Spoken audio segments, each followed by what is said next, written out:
Ce programme vous est offert par Illico Cash.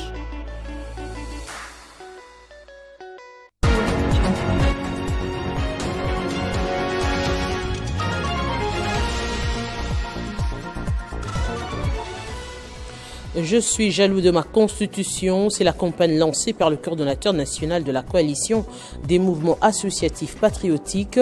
Kalaki Mandefou Gelordi Kabila II dénonce tout projet de changement de la constitution par le pouvoir en place. Bouclage mixte PNC-FRDC au quartier Cité Belge en commune de Bongolo dans la ville de Béni. Ce mardi, 20 personnes dont 11 femmes ont été interpellées par les services de sécurité en plus de 2 armes AK-47, 379 balles, des effets militaires dont des ténus, 4 motos et 208 cartes d'électeurs vierges. Résurgence des miliciens Mobondo dans l'espace Grand Bandundu. 2 embarcations ont été attaquées sur la rivière Kwango. Les passagers ont été passés à tabac. Plusieurs ont été ligotés et des marchandises et d'autres biens extorqués. Le point sur l'actualité. Bienvenue dans ce journal sur Télé 50. 20 personnes, dont 11 femmes, ont été interpellées par les services de sécurité lors d'un bouclage mixte à PNC-FRDC au quartier Cité Belge en commune de Bongolo dans la ville de Béni ce mardi. D'après la police locale, cette opération qui consiste à fouiller les maisons de la population entre dans le cadre des missions spécifiques attribuées aux forces de défense et de sécurité. Il y a eu aussi la saisie de 2 armes AK-47, 397 balles, des effets militaires dont des ténus, bottines, gouttelettes, 4 motos saisies, voire du chanvre à fumer et 208 cartes d'électeurs vierges, a déclaré le communicateur de la police, Nanson Mourara. La résurgence de l'activisme des miliciens Mobondo dans la région du Grand Bandundu. Des assaillants ont attaqué 2 embarcations sur la rivière Kwango dans la province la nuit de lundi à mardi. Cette double attaque a eu lieu à hauteur du village Indataku alors que les embarcations en provenance de Tembo se rendaient au village Pont Kwango en territoire d'Okenge. Les miliciens les ont ciblés en pleine navigation. Les passagers ont été passés à tabac. Plusieurs ont été ligotés et les marchandises et autres biens extorqués par les miliciens Mobondo. Le vice-premier ministre de l'Intérieur a porté à la connaissance du public de l'option des nouveaux éléments par rapport au coup d'État raté du dimanche dernier. Jean au téléphone par Radio Okapi, Peter Kazadi a affirmé que les assaillants ont fait entrer leur armement à partir de l'Angola, pays voisin, et il n'est pas exclu que des traîtres à l'intérieur de l'appareil de l'État ont participé à cette malheureuse aventure. C'est une question qui doit interpeller plus d'un Congolais parce que, vous savez, nous sommes assez infiltrés. Que ces gens qui sont venus en réalité, qui ont traversé nos frontières à partir de l'Angola pour entrer jusque dans la province du Congo central. Donc, il y a quelque part, je dirais, une certaine complicité pour que ces gens entrent avec les armes. Le problème au niveau de l'infiltration dans toutes nos institutions n'est plus à démontrer. Nous savons qu'ils n'ont pas agi seuls. Il y a certainement des correspondants qui sont dans nos rangs quelque part et les enquêtes sont en train d'être menées pour identifier leurs complices afin que ceux-ci soient traduits devant les instances compétentes. Après la tentative de coup d'État déjouée par l'armée congolaise, le parti politique Union pour les valeurs tshisekidistes UVT dénonce cet acte visant à déstabiliser les institutions de la République. Pour les membres de ce parti cher au député José Kalala, ils ont félicité les forces armées de la République qui ont réussi à mettre hors d'état de nuire ces inciviques. Nous, Union pour les valeurs tshisekidistes UVT en sigle, parti cher à l'honorable sénateur José Kalala Jokal, condamnons avec la dernière énergie la tentative de déstabilisation des institutions du pays, une tentative de coup d'État perpétrée par un groupe d'inciviques conduit par M. Christian Malanga, une brebis égarée, aux petites heures de ce dimanche 19 mai 2024 en attaquant le palais de la Nation, bureau du président de la République. Nous lançons un tonnerre d'applaudissements aux forces de sécurité de la RDC qui ont, grâce à leur professionnalisme, de jouer cette barbarie et mis hors d'état de nuire cette bande d'ennemis du peuple congolais et du bon fonctionnement des institutions de la République. L'honorable sénateur José Kalala Jocal et l'UVT son parti réaffirment leur soutien à son Excellence Félix Antoine Tshisekedi Tshilombo, président de la République, élu démocratiquement, et appellent les Congolaises et Congolais en général et les Quinoises et Quinois en particulier à une vigilance et une mobilisation tous azimuts pour dénoncer tout comportement suspect ou antidémocratique tendant à faire reculer la République démocratique du Congo et plonger par ricochet le pays dans le chaos. Le coordonnateur national de la coalition des mouvements associatifs patriotiques est monté au créneau pour dénoncer tout projet de changement de la Constitution. Je suis jaloux de ma Constitution, une initiative de Kalaki Mandefo Gelor Kabila II qui a obtenu déjà une grande adhésion des mouvements sociopolitiques et culturels pour faire bloc contre toute manipulation de changement de la Constitution. Nous avons lancé cette campagne au début du mois. La campagne qui était de barrer la route aux ennemis de la République et dire non à toutes les sortes de tentatives de la révision de notre Constitution. Ainsi donc, la campagne continue. Nous invitons tous les Congolais de partout où ils sont de continuer avec cette lutte. C'est simple. Prenez vos papiers, sur vos murs, sur le porte, vous écrivez simplement « Je suis jaloux de ma Constitution ». C'est pour balayer la route à ce groupe d'individus qui veulent privatiser les intérêts des Congolais pour leurs bénéfices. Donc, tous les Congolais doivent être sensibilisés de partout où vous êtes. Ici au niveau du capital, comme à l'intérieur, par-ci, par-là, de gauche, dans toutes les provinces, sensibilisez-vous. Mobilisons-nous encore une fois de plus, comme si demain, c'est le jour où nous devons entrer au paradis avec la libération de ce Congo qui à nouveau est dans la souffrance. Chers compatriotes, de partout où vous vous retrouvez, surtout les camarades qui se trouvent à l'Est, la CEMAP compatit avec vous. Partout où vous êtes, la constitution que les régimes ici, les régimes ennemis cherchent à changer, c'est pour vous faire isoler de la RDC. Donc on veut vous laisser vendre aux enchères.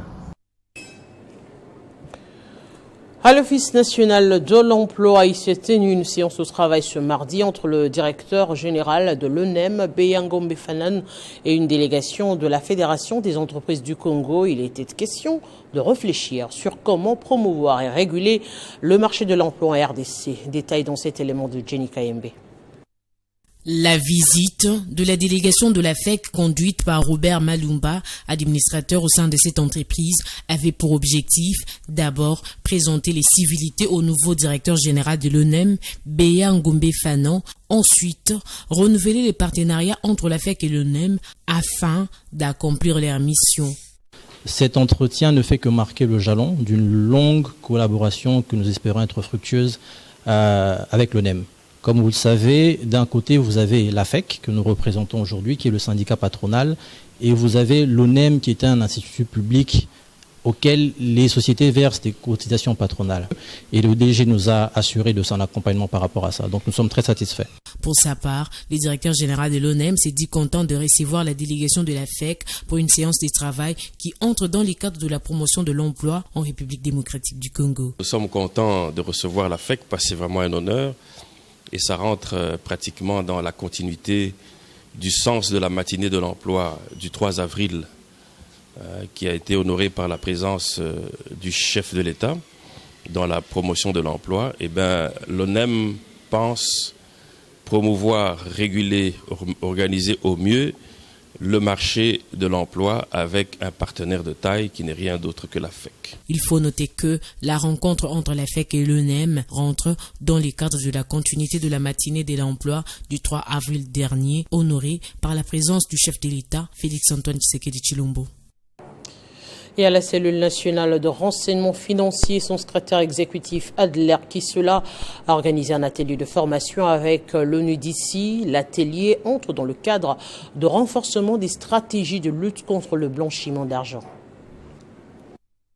Les États du monde s'engagent à lutter contre le flux financier illicite et les blanchiments des capitaux. En République démocratique du Congo, la cellule nationale de renseignement financier a organisé un atelier de mise en œuvre efficace des systèmes contre le blanchiment des capitaux et le financement du terrorisme. Comme vous êtes sur la liste grise, je pense que c'est une des actions que vous devez prendre justement pour compléter votre plan d'action avec le GAFI. C'est une très bonne initiative. Il faut qu'on travaille définitivement, mais vous avez mis en place beaucoup de mesures. Vous avez maintenant de l'aide avec ce qu'on appelle les Technical Assistance Donors, donc c'est bien. C'est pour renforcer les capacités des différents acteurs que cet atelier a été organisé. Le secrétaire exécutif de la CNRF, Adler Kisula Bitika, a insisté sur le fait que les flux financiers illicites sont un frein au développement de l'économie nationale. L'importance du flux en jeu a forcément des effets néfastes sur le marché local et peut également affecter l'économie mondiale. Ces effets toxiques affectent le fonctionnement efficient de l'État.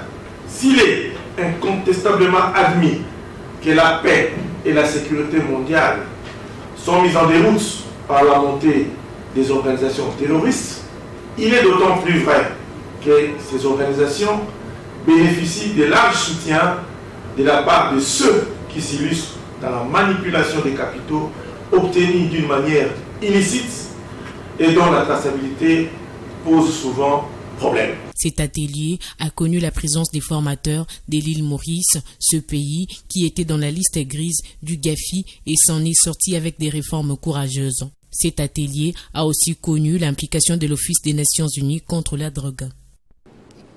Tout à fait autre chose, l'élu de l'Emba à l'Assemblée provinciale de Kinshasa, Steve Mulumba, et auteur du concept cerveau collectif, était sur terrain le week-end dernier dans sa circonscription électorale de Salongo, précisément au rond-point Terminus Lemba, une descente qui avait pour objectif de sensibiliser sa base à la culture de la propriété. Le député provincial Steve Mulumba a placé cette activité, qui est d'ailleurs la suite d'une longue série qui a commencé depuis le vendredi 17 mai sous les signes de sensibilisation de la population sur l'importance de rendre propre la commune de Lemba. Steve Mulumba a eu à offrir les premiers jours de cette série aux équipes de sa circonscription électorale des équipements sportifs. Pour cela, vous verrez que dans notre action aujourd'hui, nous avons d'abord voulu commencer par la sensibilisation. Parce que la plupart des ONG, la plupart des acteurs, même politiques, font les actions sur terrain, mais ils ne tiennent pas compte de cet aspect-là, qui est la sensibilisation et l'éducation. Lorsque vous balayez, et si les gens ne sont pas sensibilisés, s'ils ne sont pas éduqués, demain ou après-demain, vous allez vous retrouver dans le même état. Alors nous, c'est la particularité que nous allons apporter aujourd'hui, demain, les jours à venir et pendant les 5 ans, nous n'allons pas baisser les bras, nous allons plus sensibiliser parce que lorsque les têtes seront sensibilisées, la mentalité va changer et cela va se répercuter sur leur comportement dans l'assainissement de la ville. Parlant notamment de la situation actuelle sur la salubrité à Lemba, l'auteur du concept cerveau collectif impute la responsabilité à l'autorité communale.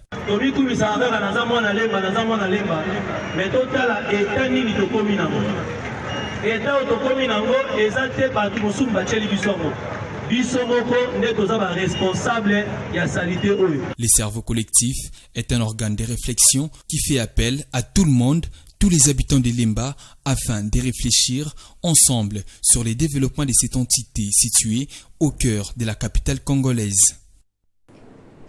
Le député provincial Jean-Jacques Tembele a organisé le week-end dernier une activité qui avait pour objectif de remercier sa base, de l'imiter pour son élection en décembre 2023. Il a également profité de l'occasion pour faire la ronde de cette municipalité en vue de s'imprégner de la situation des routes de la dite commune. Des images commentées par Héritier Tamboa. Cette activité scindée en 2 parties a été dénommée Merci Limité. C'est en fait une manière pour Jean-Jacques Tembele Boku de remercier sa base de la commune de Limité pour son élection en tant que député provincial. Tout a commencé par une marche dans les artères de cette municipalité avant de finir la journée par un concert qui a été organisé au terrain Buffle au quartier Kingabois. Le député provincial Jean-Jacques Tembele Boku est accompagné et entouré lors de la marche par une foule immense composée essentiellement de ses électeurs de la dite commune, tous vêtus en polo blanc, signe de la victoire. Devant sa base, l'élu de Limité n'a pas manqué à dire. Et particulièrement étant élu à Limité,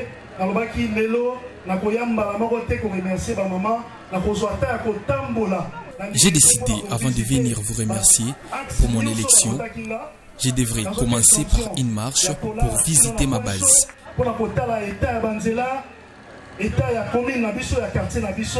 J'ai fait polar jusqu'au point chaud pour notamment s'imprégner de la situation des routes. Ceci m'a permis de noter les priorités dans le cadre de mon travail.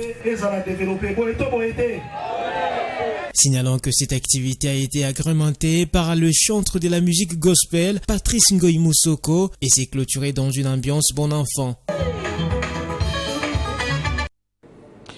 Dans le but de contribuer au développement de la République démocratique du Congo, le professeur des universités Marmon Mbiké a tenu une conférence de presse ce mardi pour proposer quelques ajustements au programme de développement des 145 territoires lancés depuis 2022.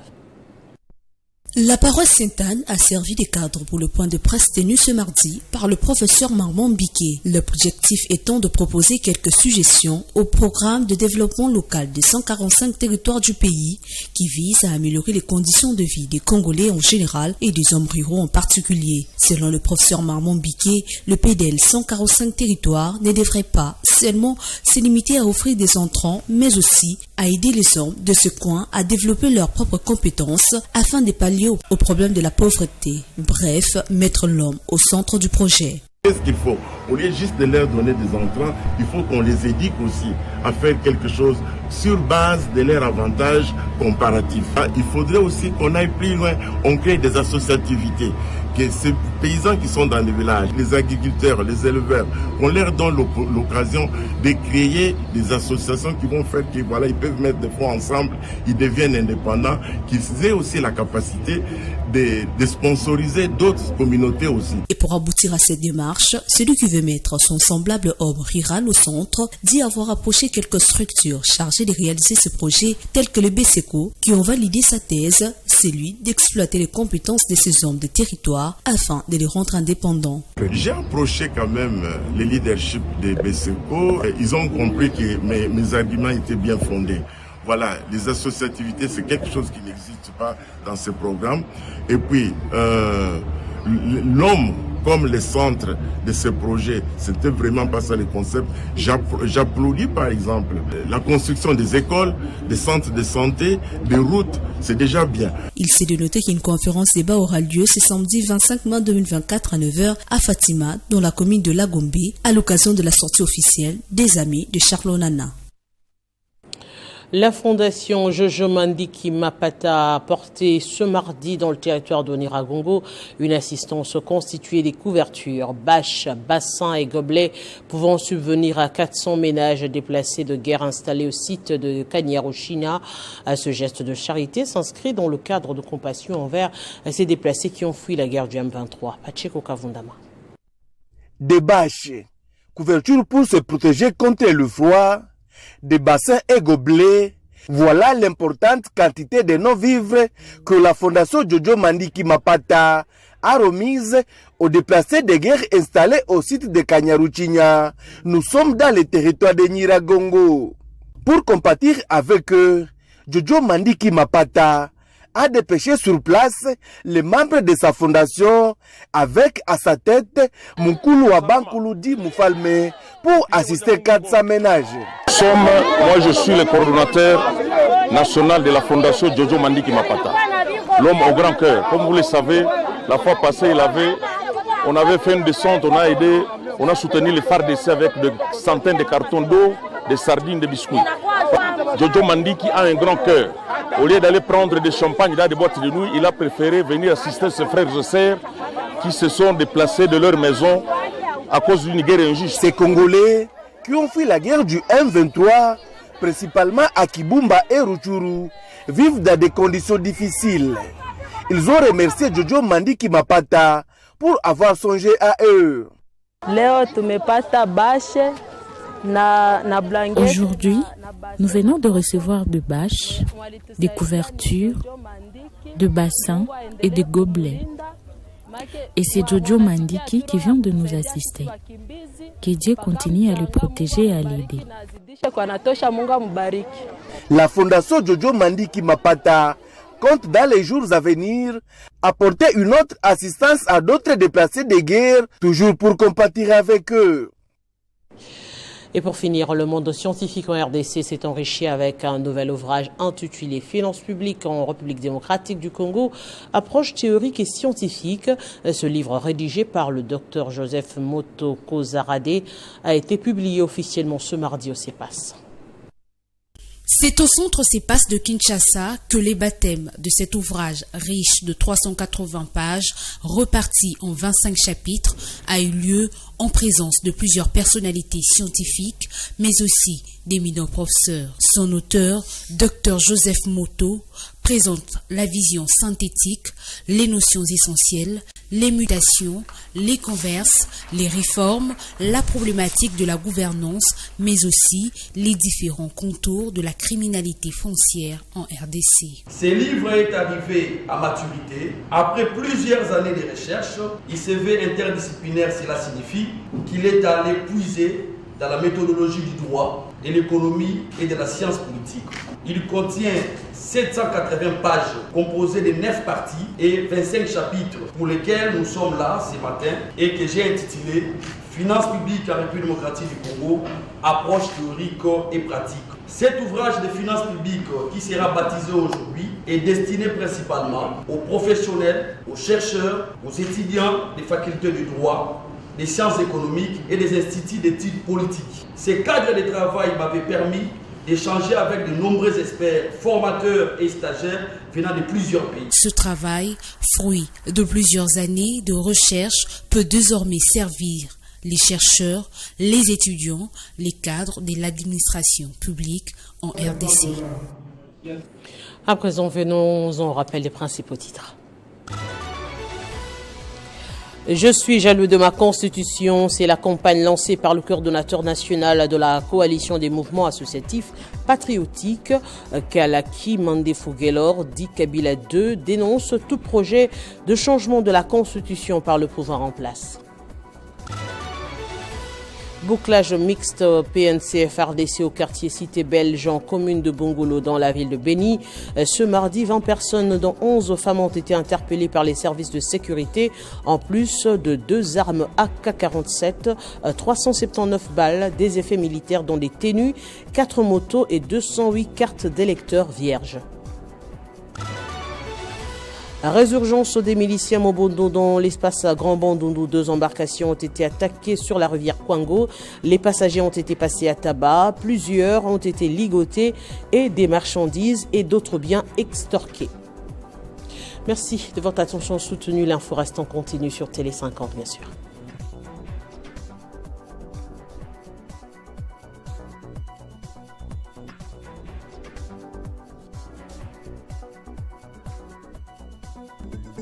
Retrouvez toute l'actualité en continu sur www.tele50.cd. Ce programme vous a été offert par Illico Cash.